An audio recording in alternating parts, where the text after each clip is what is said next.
Good evening, ladies and gentlemen, honorable guests, dear friends.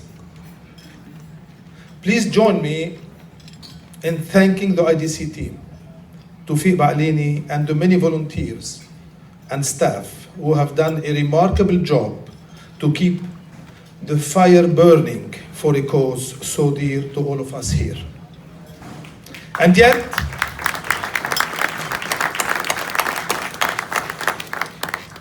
yet, the work comes with so much heartbreak.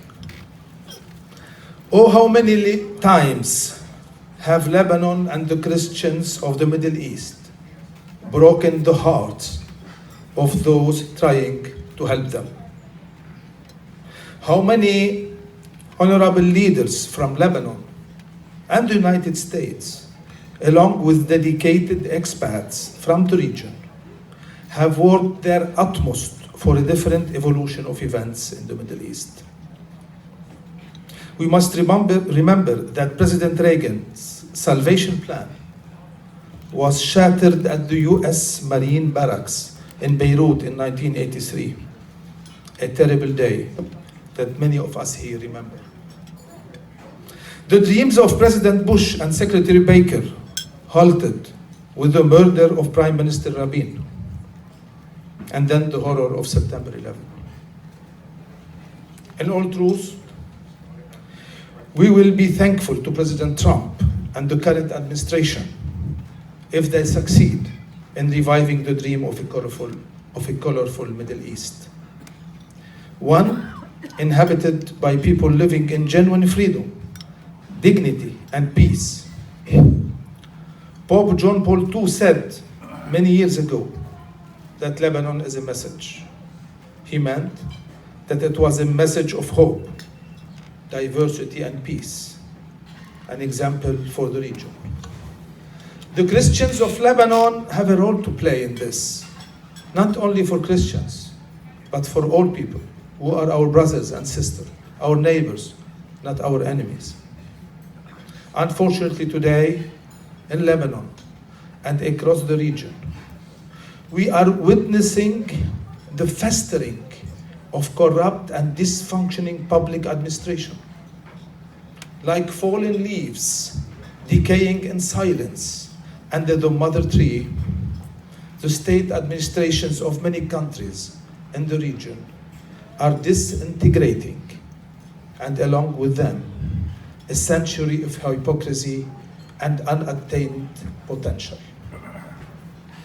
The last century, we have endured war and terror and exodus.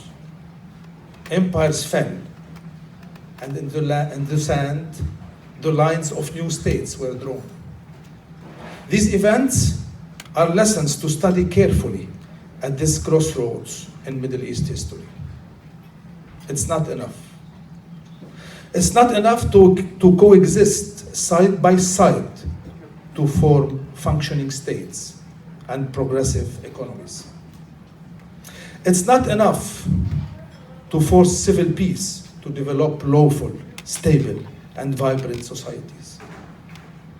All of us here genuinely want Christians of the Middle East and their enlightened Muslim and Jewish brothers to grow in abundance on the lands of their grandfathers in the Orient and not immigrate like their fathers.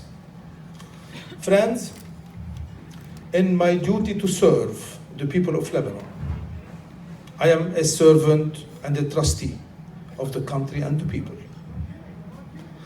My heart breaks over the next exodus. This time, not due to persecution or conflict, but as a result of the dramatic deterioration of quality of life. With the Syrian and Palestinian refugee crisis, the looming economic disaster, the collapse of the basic public services, Lebanese today are living en masse. The collapse of the Iraqi public school system, the energy crisis in Syria, the garbage crisis in Lebanon are all examples of the decline of public service in the Levant. In Lebanon, the political leadership is fully aware of the looming socio-economic disaster. Our president, in fact, has called for a special emergency summit last week, and we are following through with a plan to curb our budget deficit. When we began this work, ISIS was killing minorities across the Middle East. Today, the enemy is no longer terrorists. Today, the enemy has mutated and threatens people across all religions. The enemy is corrupt, faltering governments. We're not here tonight to shout our anger and frustration in advanced group therapy. We're here tonight to make a difference. In my view, treating this mutation requires a change in our work. It reminds me of a story where a man wants to save a water spring so dearly. After trying everything, he sees that the only way to save the spring is to save the entire mountain. It seems to me that at the heart of our new vocation for the countries of the Middle East, and on top of our last year's focus as IDC, we should concentrate on three main areas. One, the renewal of the national contracts among all citizens and communities of the country.